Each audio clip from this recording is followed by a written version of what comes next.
വോട്ടെണ്ണലിനുള്ള ഒരുക്കങ്ങൾ സംസ്ഥാനത്ത് പൂർണ്ണമാണ്. രാവിലെ 8 മണിക്ക് വോട്ടെണ്ണൽ ആരംഭിക്കും. മണിക്കൂറുകൾക്കകം തന്നെ ലീഡ് നിലയും ട്രെൻഡും അറിയാം. സ്ട്രോങ് റൂമുകളെല്ലാം കനത്ത സുരക്ഷാ വലയത്തിലാണ്. കാത്തിരിപ്പ് അവസാനിക്കാൻ മണിക്കൂറുകൾ മാത്രം ശേഷിക്കെ വോട്ടെണ്ണലിനുള്ള ഒരുക്കങ്ങൾ പൂർത്തിയാക്കി തെരഞ്ഞെടുപ്പ് കമ്മീഷനും സജ്ജം. സംസ്ഥാനത്ത് 20 കേന്ദ്രങ്ങളിലായിട്ടാണ് നാളെ വോട്ടെണ്ണൽ നടക്കുക. നിയമസഭാ മണ്ഡലാടിസ്ഥാനത്തിലാണ് വോട്ടെണ്ണൽ. ഓരോ അസംബ്ലി മണ്ഡലത്തിലെയും വോട്ടുകൾ എണ്ണാൻ ഓരോ ഹാളുണ്ടായിരിക്കും. ഓരോ ഹാളിലും പരമാവധി 14 മേശകൾ ക്രമീകരിച്ചിട്ടുണ്ട്. ഓരോ മേശയ്ക്കും ഒരു കൌണ്ടിംഗ് സൂപ്പർവൈസർ ഉണ്ടാകും. രാവിലെ 6 മണിയോടുകൂടി സ്ട്രോങ് റൂമുകൾ തുറക്കും. 8 മണിക്ക് വോട്ടെണ്ണൽ ആരംഭിക്കുമ്പോൾ പോസ്റ്റൽ ബാലറ്റുകളാണ് ആദ്യം എണ്ണുക. ഇതിനായി പ്രത്യേക ടേബിളുകൾ ക്രമീകരിച്ചിട്ടുണ്ട്.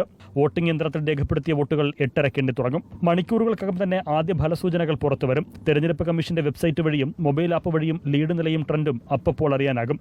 വോട്ടെണ്ണലിന്റെ ഓരോ ഘട്ടം പിന്നിടുമ്പോഴും ഫലസൂചന പുറത്തുവരുമെങ്കിലും വിവിപാറ്റുകൾ കൂടി എണ്ണിത്തീർന്നതിനു ശേഷമായിരിക്കും അന്തിമ ഫല പ്രഖ്യാപനം.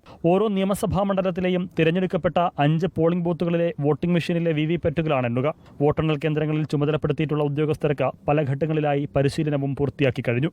റിപ്പോർട്ടർ, തിരുവനന്തപുരം.